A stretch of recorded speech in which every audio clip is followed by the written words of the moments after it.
Greetings once again, and welcome to the Silence of Our Friends, our weekly offering as far as an outreach, as far as a tentacle, as far as an antenna, perhaps even is concerned, to touch the social ills of black and brown people in these yet to be United States. This is a very needed voice. Dr. King once made a statement, and he said, "What will be remembered in the end will not be the words of our enemies, but the silence of our friends." And so it's become our charge, our duty, our collective duty, our collective assignment to never be silent when we see injustice or ills.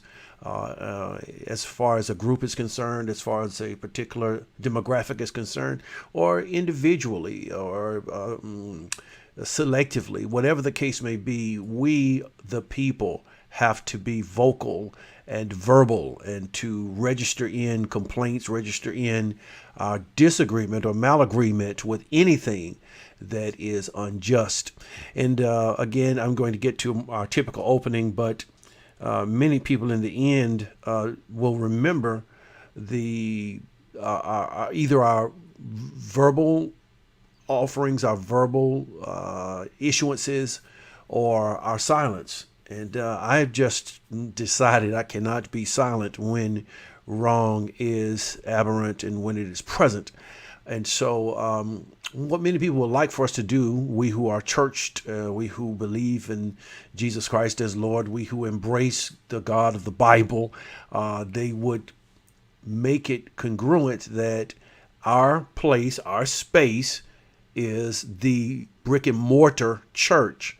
Outside of that, we really don't have any way in, any place to put drop a kickstand like on a bicycle, or to make our weightiness known, our presence felt.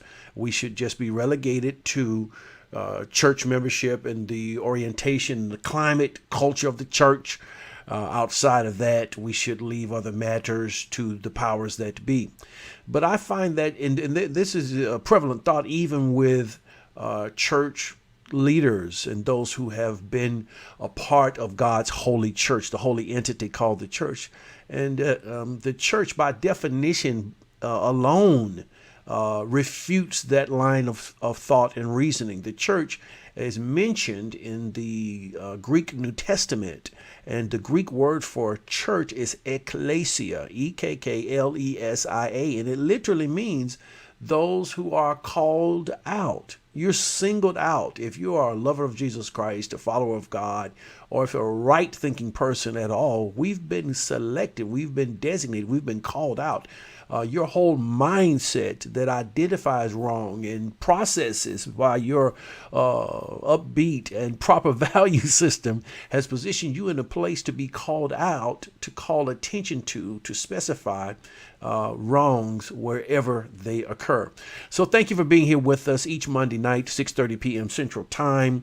We're on the YouTube space. You can watch the silence of our friends at any point in time. I would love it. We would love it if you would help us to broaden our footprint in the cyberspace landscape, as far as subscribing to our YouTube channel. Many of you right now watching by way of Facebook. We do stream live on Facebook every Monday night concurrently with YouTube. So if you're there, please share right now. Share this on your page. Go to the bottom right or left of your screen. Share it on your personal Facebook page. Help us get the word out. God knows more of us need to be aware socially and weigh in so as to have our impact and impacts known. So share this on your page and make it a part of your news feed. Say hello to all of your friends. Help us. I would really like to break our records tonight. Each week, our numbers are growing. I would really love it if you would help us to increase our footprint, as I said earlier, on the YouTube side of life. But you're doing well, and thank you so very much. Thank you for your comments. Thank you for your agreements. Thank you for your even disagreements. Thank you for your show ideas and the sharing of your personal stories of injustices in these yet to be United States. Our topic tonight is separate, comma, because we, blacks and browns, are not equal. Separate, comma, because we are not equal. And the we being referred to here are black and brown people in these Americas. And so here we are tonight. Dr. King made the statement, and I like to make it frequently: nothing in the world is more dangerous than sincere ignorance or conscientious stupidity. And I believe everyone falls into one of those two categories. I define sincere ignorance as those people who have a sincere heart, but they are sincerely wrong. They've been coached, taught, exposed to wrong ideals and idioms, and they truly believe them and embrace them because they've never had that experience. I believe on the other side of the spectrum are those persons who are conscientiously stupid. Again, it's not my quote. I would love to have coined the phrase. Conscientious people are people who are having thoughts. They are with thought dangerously ill because they are the scientific minds. They are the educated minds. They are the upgraded thought persons. They've been provoked to and by institutions of higher learning, and yet with all of that, they yet embrace a culture and a mindset of conscientious stupidity regarding race in America and racial affairs in America. So Christ, even to those persons who would say, George Matthews, you just need to relegate your reach to church and to brick and mortar church at that. I try to give you a justification each week, not as if I need it anymore, but just something for you to think about. Christ himself died in early death. Well, it was, yes, predicted by God the Father. It was predicted by the prophets.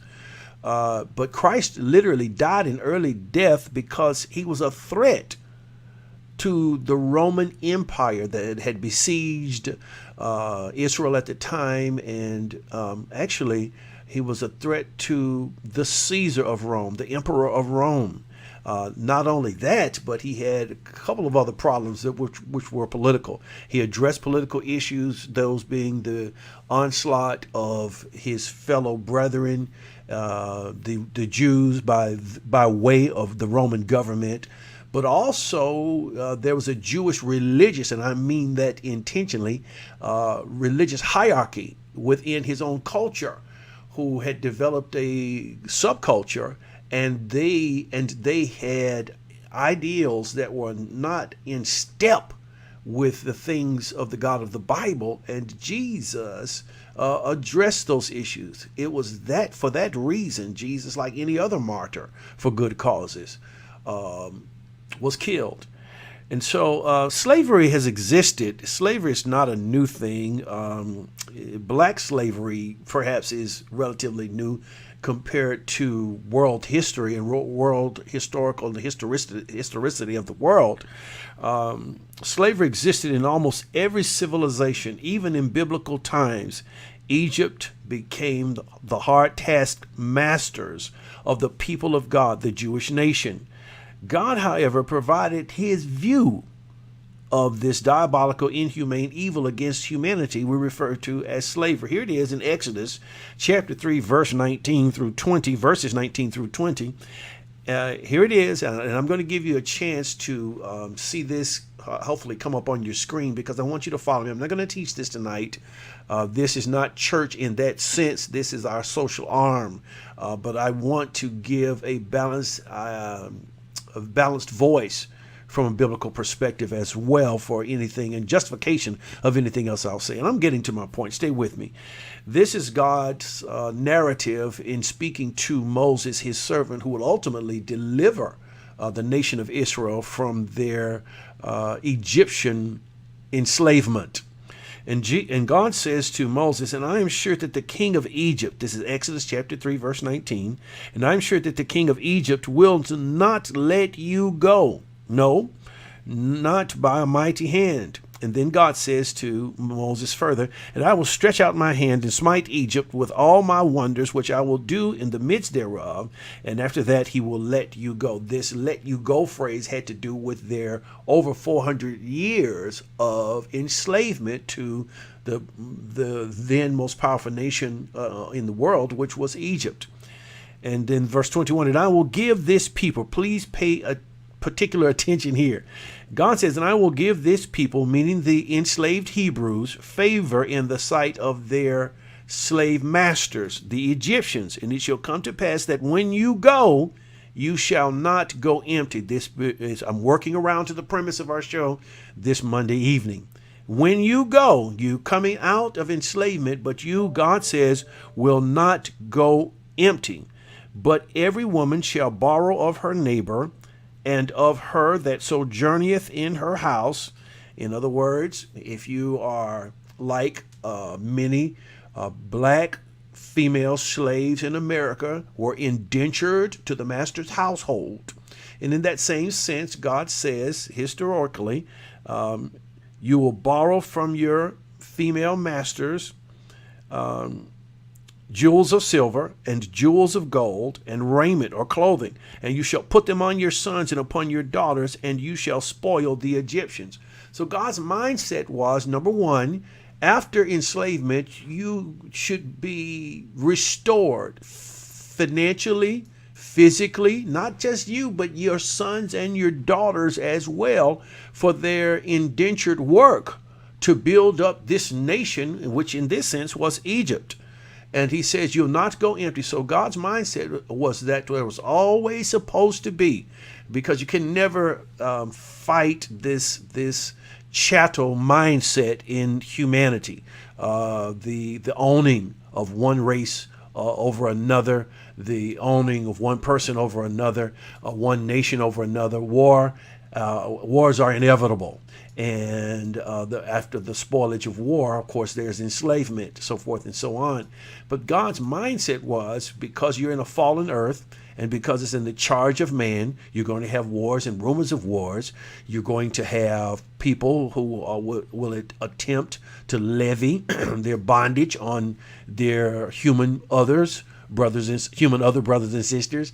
But he said, even when this happens, although wrong, please get that, although wrong, but when they are released, they should never go out empty. There should always be a reparation to repair the wrong, the injustice, the hostility, the egregious treatment. There should always be a restoration to bring them up, because they were stripped of the time that they could have educated themselves, they could have skilled further themselves, they could have developed businesses, they could have owned land, but they were stripped of all these opportunities. And so God says the compensation of such should be that they should never go out empty.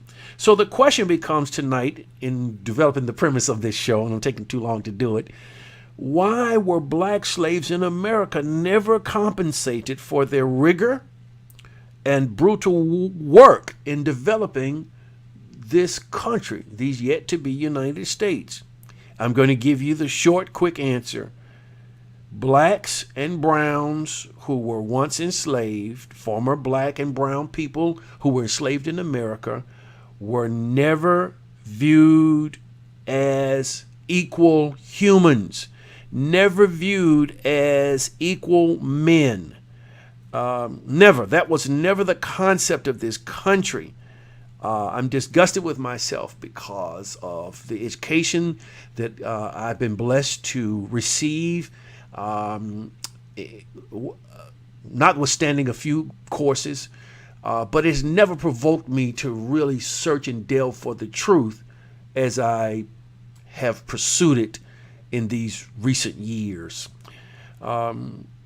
In compensating black slaves, first of all, they were never compensated, although many other slaves, and one of these times, and I don't want to get off on it tonight, we will talk about the reparations and the compensations that were given to other governments for slavery from the United States and other people, ethnicities, ethnic groups of the United States. We won't talk about that tonight. But the focus tonight is why weren't black people? Why were black people and brown people, Latinos, our cousins for this show, but particularly black slaves in America? That's what I'm dealing with tonight.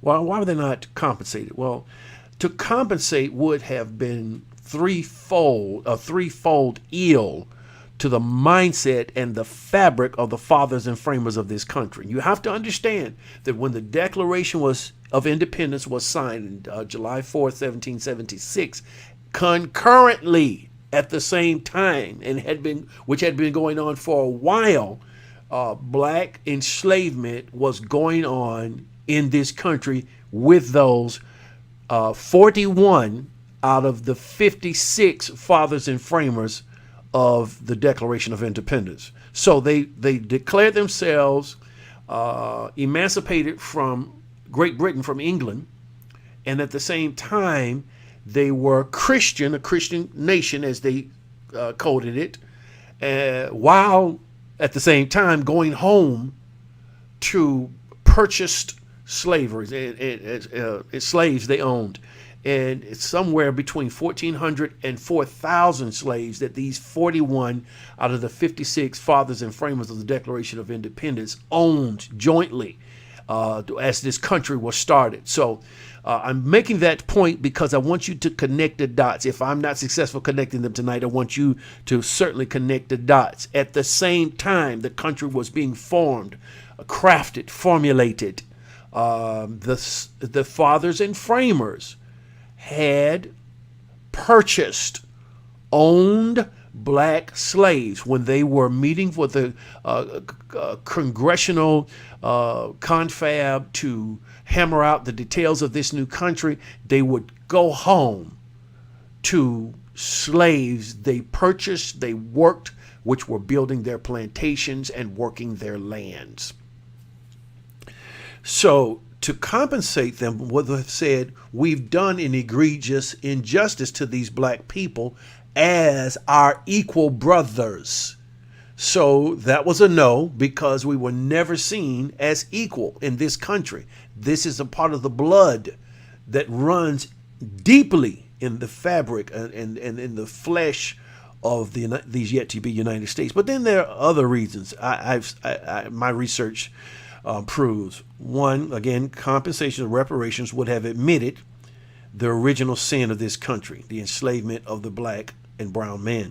Secondly, it would have created a dynamic called wealth for these already talented, resilient people. In other words, the fathers and framers would have to answer this question: what could stop the future progression of these people? If we make them equal with us financially, by land ownership, by agrarian ownership, by having livestock, by at least having the same opportunities they had, not giving them anything, but just paying them, compensating them for their work and for generational work, which was extrapolated from them. Then thirdly, to compensate or to give reparations of these fathers and framers would have admitted an equality as humans, that this was inhumane treatment of these equal brothers, these equal humans. That was not to be the case. So black people in America, and this is the truth, and remember, it was Jesus who said, and you shall know the truth. And the truth, St. John chapter 8, verses 31 and 32, then Jesus said to those Jews which believed on him, and you shall know, be aware, become aware of your history. You shall know the truth, and the truth, your history, shall make you free. And so here we are. The quotation, all men are created equal, end quote, is a part of the U.S. Declaration of Independence. It's probably one of the most nearly immortal statements or phrases you'll ever always hear, which Thomas Jefferson penned in 1776 during the beginning of the American Revolution, as these new Americas were revolting from their heretofore connection with Great Britain. It's referred to historically as the American Revolution. The crafters of this declaration, 41 of the 56 owned slaves.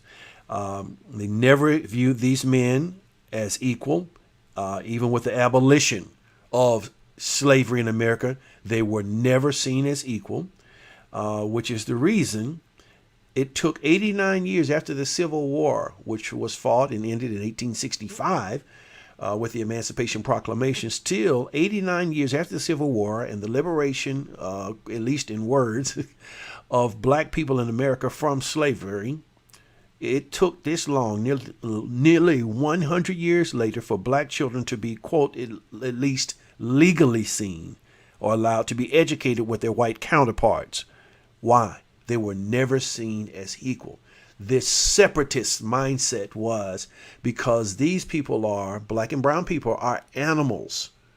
We can enslave them, we can whip them, we can chain them, we can chain their children, we can sell their babies as soon as the babies are born. We can work their children from cant to cant. That's an old phrase, can't see to can't see, early in the morning till the dawn, nearly from dawn till dusk, cant to can't see to can't see.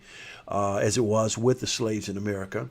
We can split up their families. We can take their men and make them the breeders of other strong bucks to work our land. We saw them as animals. You treated in America black people like you treated chattel, like you treated cattle. There's a difference. Cattle, C-A-T-T-L-E, C-H-A-T-T-E-L. Chattel, the latter being that which is owned as a possession, even though it's a person or persons.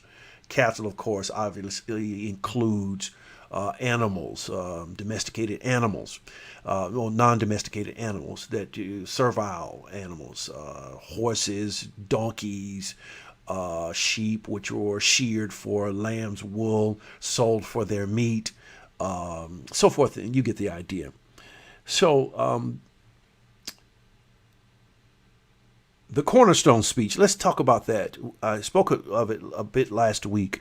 Also known as the cornerstone address, was an oration given by Confederate Vice President. Now, this is from the America's Vice President at the time, Alexander H. Stephens, at the Athenaeum in Savannah, Georgia, deep here in the South, on March 21st, 1861, right at the beginning, or this, in some ways, was right at the start of the Confederate War, otherwise known as the war between the states, the North versus the South, the North being the U.S. Army fighting against these 13, 14 states, the Confederates, and which held as their mindset, we are propagating the ownership of black slaves in America. So these 14 states fought against the United States, the Confederacy. And so he makes this speech. It's remembered by many for its defense of slavery. Please pay attention to this. Its outlining of the perceived differences between the North and the South, and the racial rhetoric used to show the inferiority of African Americans, or the black man in America. That was the idea, that blacks were inferior. That idea carries forth. Now, I'm going to loop all this in together towards the end here tonight. Those, and I quote, this is the Vice President of the United States at the time, 1861. Those ideas, however, he's referring to the intended emancipation. Those ideas were fundamentally wrong. They rested upon the assumption of the equality of races. So he's about to point out the inequity of blacks and browns being congruent with that of the white major class, the white major race. This was an error. I'm going on with the quote. It was a sandy foundation. Please pay attention to his usage of semantics, soliloquy in some respects. It was a sandy foundation, and the government built upon it fell when the storm came and the wind blew. Now, that's right out of the Bible. So he's now trying to make his ideals level with the Word of God.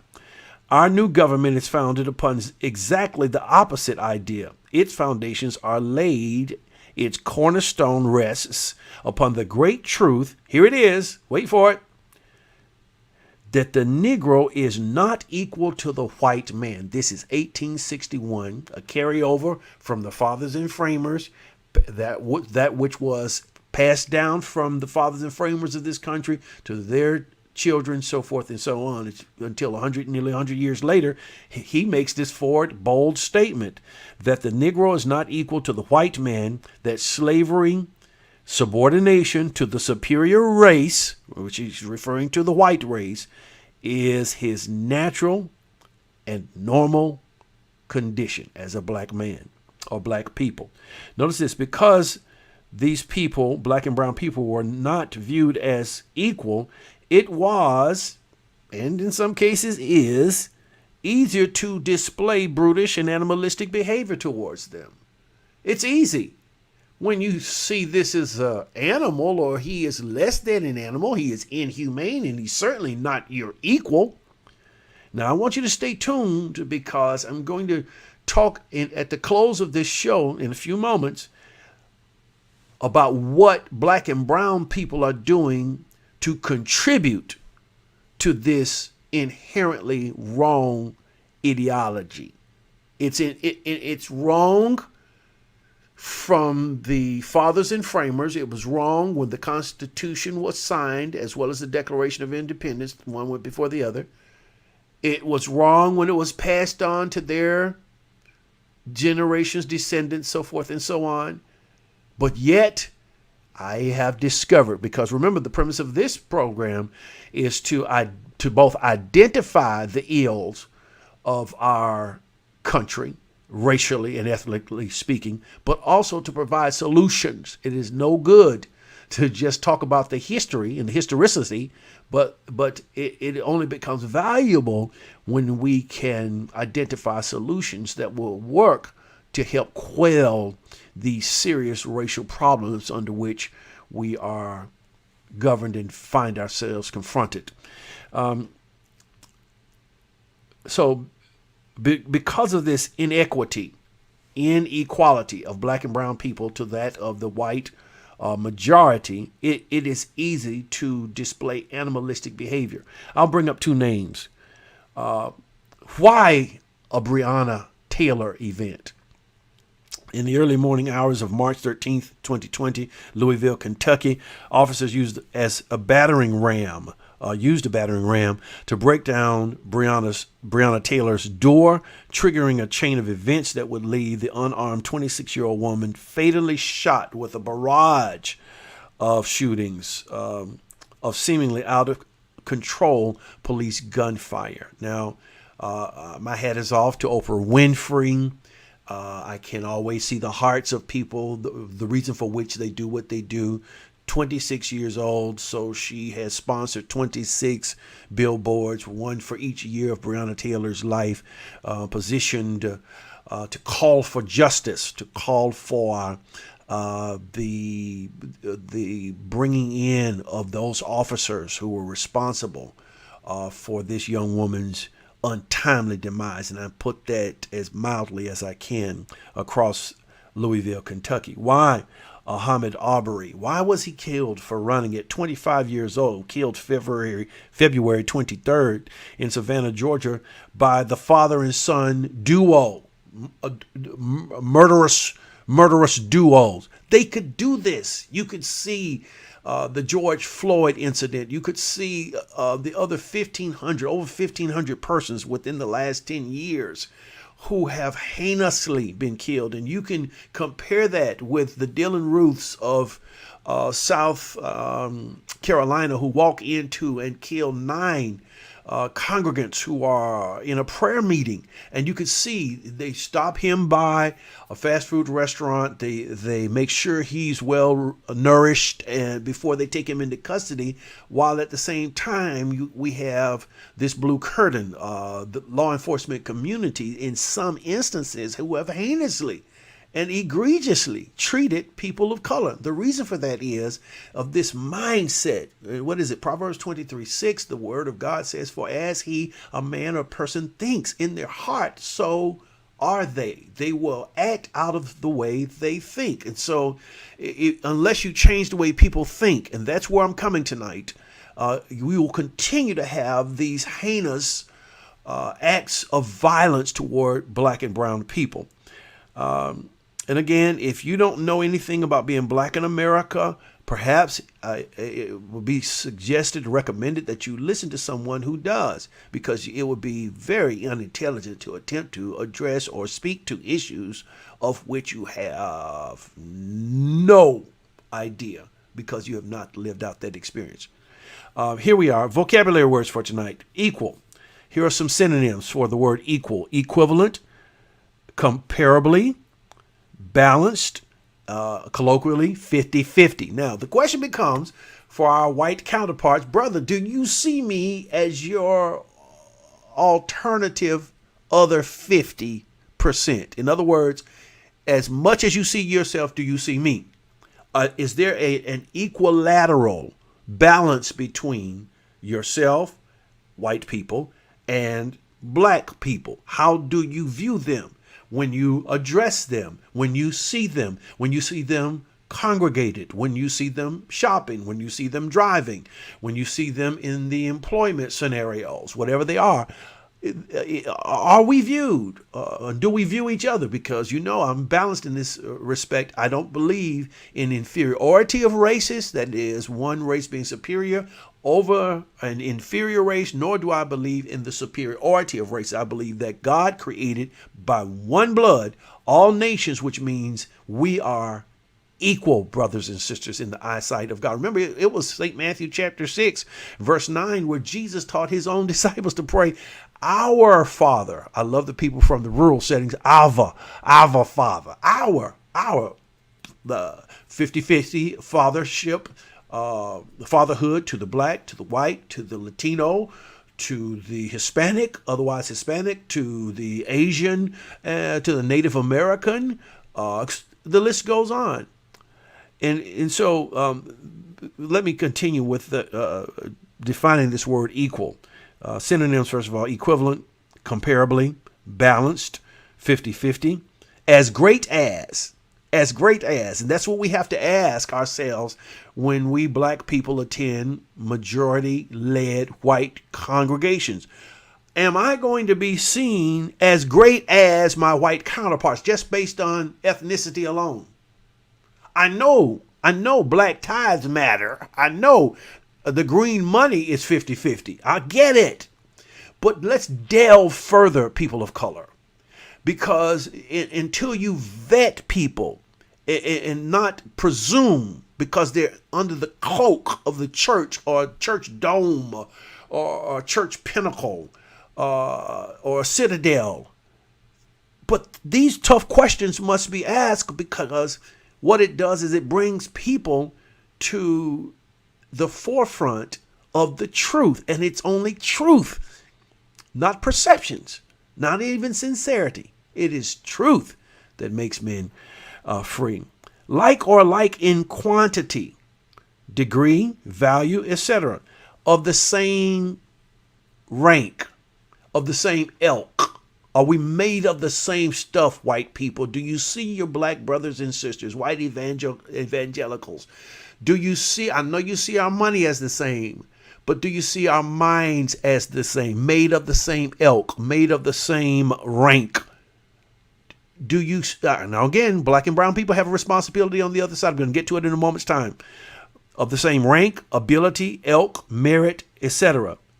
For example, two students of equal brilliance. It gives the connotation and the idea that both these students have the same opportunities intellectually.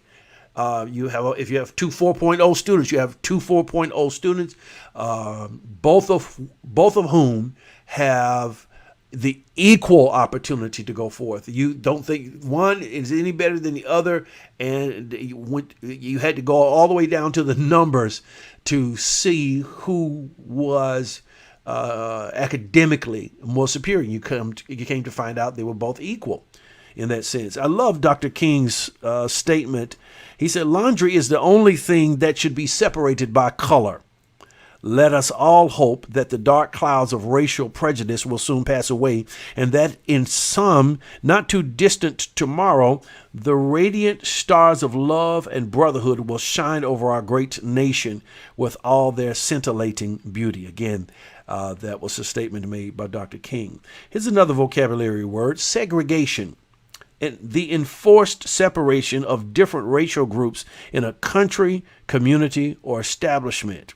A one-word definition for segregation is isolation. And you have to ask yourself the question, why? Why segregate? If we're equal, why are we segregated? Why go through the trouble of segregating whites and blacks based on where they ride positionally on a bus or a train or a plane, or of which water fountains they drink, of which food counters they can eat, of which doors the races can enter? Why segregate if we're equal? So the real question here is one of equanimity. It's one of equality. And the church is no different. Antonyms see the other side, the reciprocal of segregation: desegregation, integration, integrating are synonyms, words that mean the same as segregation. Separationism, separatism, sequestration, to sequester, to bring a smaller group apart from, and it is still separation. It is based on the idea. Segregation is based on the idea of inequality. Separate but equal. The description. This was a legal. Allow me to just read it. Separate but equal was a legal doctrine. Legal. The law backed this up. This is in the books of law. A legal doctrine in the United States constitutional law, according to which racial segregation did not necessarily, this is amazing to me, amazing reading, violate the 14th Amendment to the United States Constitution, which guaranteed equal protection under the law to all people. That's according to Wikipedia. So it was that 14th, 13th, 14th, and 15th Amendments that really were constructed in a sense to liberate people of color, black people, from their previous enslavement. But really, it was semantical, just a play on words, punish. I'll get to that more later. Here's another vocabulary word: second-class citizens. It's a phrase I want to introduce. Separate but equal. It's a description, a phrase used to describe what would happen when you segregated based on ethnicity. Separate but equal, second-class citizens, a person who is systematically, that means there's a system to regulate and orient this second-class citizenship or this status. A person who is systematically discriminated against within a state or other political jurisdiction despite their nominal status as a citizen or legal resident there. Dictionary.com describes second-class citizenship as the following: a noun, a citizen, especially a member of a minority group, wink, wink, of a minority group, who is denied, listen up please, the social, political, and economic benefits of citizenship. A person who is not accorded, here it is, a fair share of respect, recognition, or consideration. The Collins English Dictionary defines second-class citizens as the following: a person or persons whose rights and opportunities are treated as less important than those of other people in the same society. This is a real mentality in the fabric, the psychological fabric of these United States, which is responsible for the hostile treatment of black and brown people with no apparent feelings or emotion toward these dehumanizing, demoralizing actions towards black and brown people. This is why it can be done so easily. We're viewed as second-class citizens. It's a part of the fabric from the fathers and framers of this country. The Urban Dictionary, which I like to go to from time to time for obvious reasons, defines second-class citizens as persons belonging to a social or political group whose rights and opportunities are inferior to those of the dominant group in a society. I need to move on. The Library of Congress had a very interesting article, and the article I found is entitled, I'll get back to it in a minute. It's entitled, here we are, With an Even, EVEN, Hand. The article of the Library of Congress is entitled, With an Even Hand. So when we talk about the equality of races, we're discussing whether or not one race views another as even with it, 50-50, level, balanced with, of the same latitude. Brown versus Board at 50. So this is the a century of racial separation. It's an article that dates or compares 1849 through 1950, nearly 100 years. After the abolition of slavery in the United States, 3 constitutional amendments were passed to grant newly freed African Americans legal status. Now, please, if you went and got your obtained a ham sandwich, eat it now and listen up. This is going to be very interesting hearing as well as reading from me. After the abolition of slavery, the abolishment, the ending legally of slavery in the United States, which slavery was a law in the United States. It wasn't just that some plantation owners broke out and became slave masters and purchased these slaves from slavers who had obtained them from rivaling factions in the dark continent of Africa. No. This was a law. So they took a law to abolish or bring slavery to an end, although it was brought to an end legally, just like it was begun legally. It still was a mental thing, and until the heart changes, the actions do not reciprocate with what the law may reflect. Now, notice this. So, again, I'll try to get through this.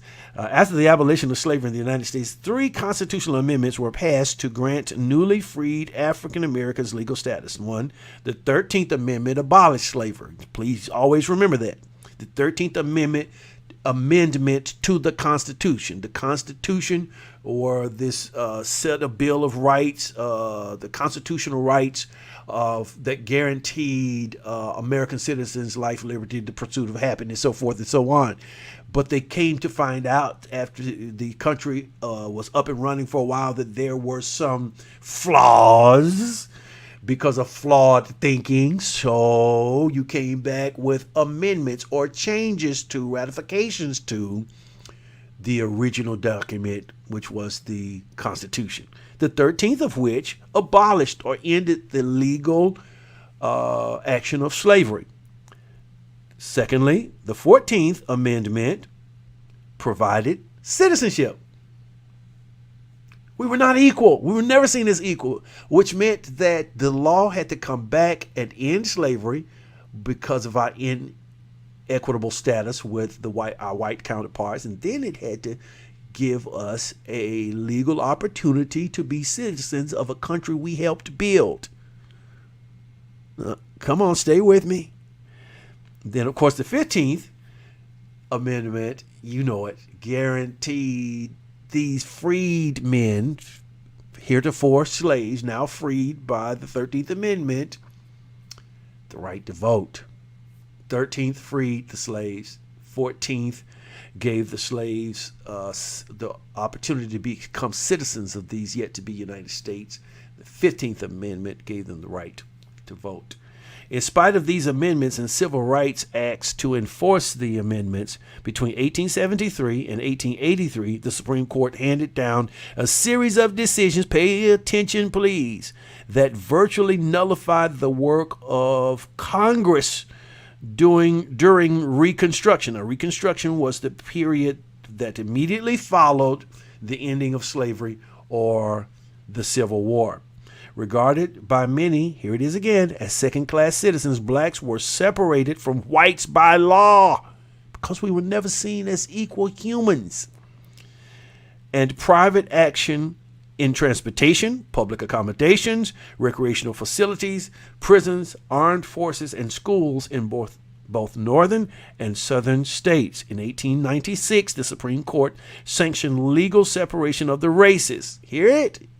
Legal separation of the races, because we were never seen by even the courts, the Supreme Court, which reflected the mindset of the fathers and framers of the country, as equal with our white counterparts. So in this ruling, dubbed H.A. Plessy versus J.H. Ferguson, which held that separate but equal facilities did not violate the U.S. Constitution's 14th Amendment, which gave heretofore black slaves the right to citizenship. So that means we're going to give you the right to be citizens, but we're going to be separate from you, and it doesn't bother the equal status. Yes, you guys are equal, but why are we separate?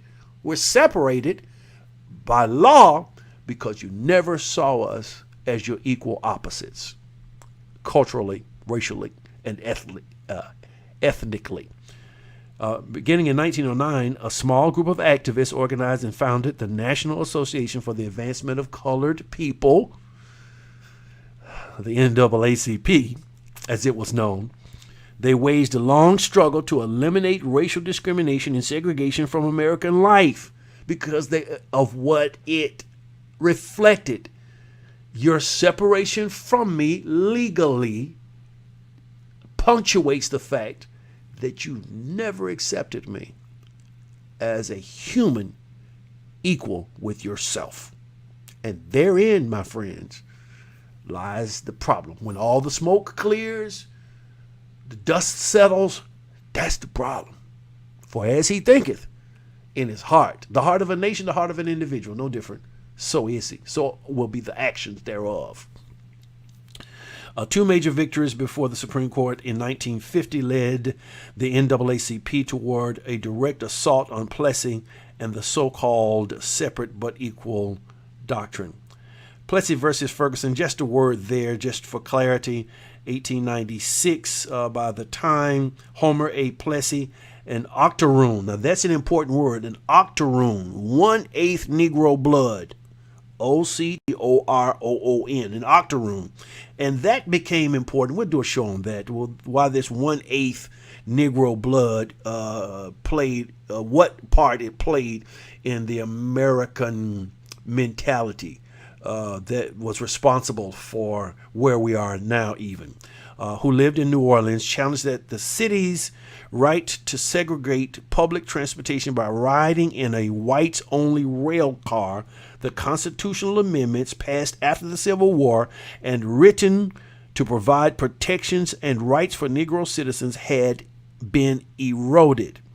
So this man says, even though the laws exist, this separation is counterproductive to the laws that you have placed in the books that guaranteed me a right to equal citizenship in this country. The Louisiana state courts ruled against Plessy, and his subsequent appeal to the U.S. Supreme Court was denied. In 1896, the impact of Plessy was to relegate blacks to second-class citizenship, which we're still suffering from which we're still suffering even now. They were separated from whites by law and by private action in transportation, public accommodations, recreational facilities, churches, cemeteries, and schools in both northern and southern states. Now, I'm only going to throw this in here because I don't have the time to elaborate. I'm closing, really. I only need about 5 more of your minutes. And let me know in the comment section, is this helping anybody? Domestic and farm workers were prevented from Social Security benefits in America. Now, okay, let's pull away the curtain, the veil. Let's talk beyond semantical quagmire. Who were the you remember the movie The Help? I've never seen it all the way through, but I've seen bits and pieces of it enough to know that those ladies who were working for their white counterparts who were referred to as the help, intentional Southern slur, in quotation marks and verbal quotations as well, were doing domestic work. They were the ones who were taking care of the children, cooking the meals, sweeping and mopping floors, taking care of the grocery errands, picking up the children from their various activities, so forth and so on, so that their white female counterparts, could live the boss life, colloquially speaking. And farm workers. Who were the farm workers? Well, these were Latinos, Hispanics, otherwise black people who were doing all the farm work. They were not even included in the Social Security Administration's provisions because they were never seen as the men equally in this country. They were still cannibals and animals.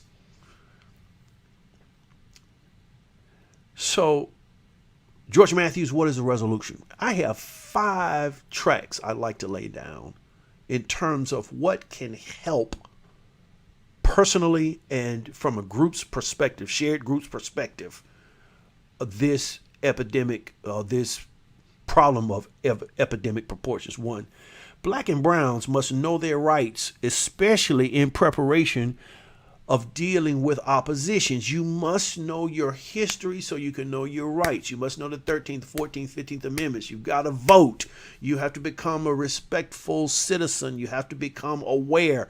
You cannot fight something that has existed for over 200 years. Really, if we took into account slavery, my goodness, 300 years. You can't fight it with ignorance. There has to be a knowledge. So black and browns must know their right. We must seek to become readers, self-educated, if not professionally educated. And I'll use that in a lesser sense. Secondly, we must have, as black and browns in this country, new attitudes, new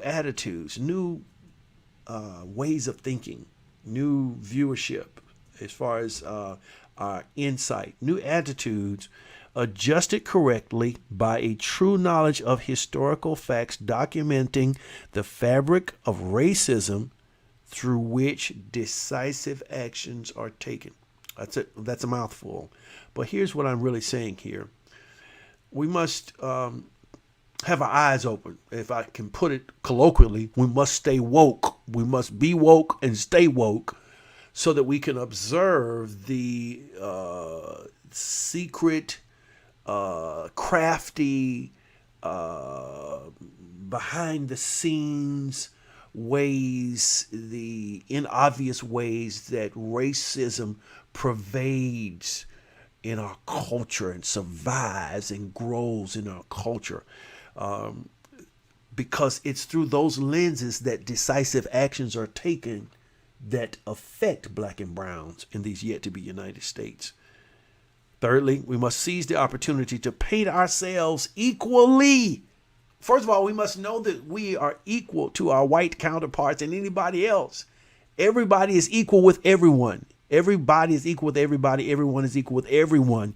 But of black and browns, we must seize the opportunity to paint ourselves equally with all people by investing in ourselves and building our communities. In other words, we must become the opposite, the antonyms, if you allow me to use vocabulary words, of the thought and perceptions that the other white counterparts have been taught about us. They're taught we're intellectually disparaging. In other words, we're not their equals intellectually, certainly not their equals financially, certainly not their equals in terms of investing in our communities, giving to charity, so forth and the like. We have to become the opposite of that. We have to give them a better picture. Fourthly, our children will have to become beacons of hope in spirituality, education, savings, business ownership, etc., instead of bastions of hopelessness as they have been projected. It goes back to the home. I'm going to do a show on this. I have so many show ideas, but it's going to come up. The same thing that has happened to the black home is what this government knew would happen when you took the black man and bred him as a buck to build, to make, to father without the responsibility of taking care of and providing for those that he fathered, but yet using him as just a pawn. And so it deteriorated the understanding of what the black father in the home represents. And now the furtherance of that has come into epic proportions. And fifthly and finally, new experiences must replace old versions handed down by those who stated blacks and browns are of inferior capabilities. We must give them new experiences every day in the marketplace, at church. I refuse to associate with people, even in church systems, who do not see me as their equal opposite. In other words, if my words are not equal with yours, if my thoughts are not equal with yours, if my teaching is not equal with your teaching, if my research is not equal with yours, if my training is not equal with yours, I'm not going to allow you to make me a pejorative other. You demoralize me. You look down on me. You're teaching me something, but I can't teach you reciprocally something. I can sing and buck dance. You love my activities. You love my talents and my traits, but you don't love my mind. That's usury to the 10th degree. That's usury on crack, going somewhere for another lab to build more crack. As I close tonight's show, and thank you for your support, business philosopher Jim Rohn, who is one of my favorite. I have his book on quotations, and he says, sincerity is not the test of truth. We must not make this mistake. He includes this quote, he must be right. He's so sincere. You've seen people who are sincerely wrong. It is possible to be sincerely wrong. We can only judge truth by truth and sincerity by sincerity. They're not unilateral. Sincerity is one thing. Truth is something else. Here's my final close. Just as there's a time to keep silent, there's a time to speak. According to Ecclesiastes chapter 3, verse 7, a time to rend, a time to sow. Here it is. A time to keep silence and a time to speak. Finally, silence is compromise.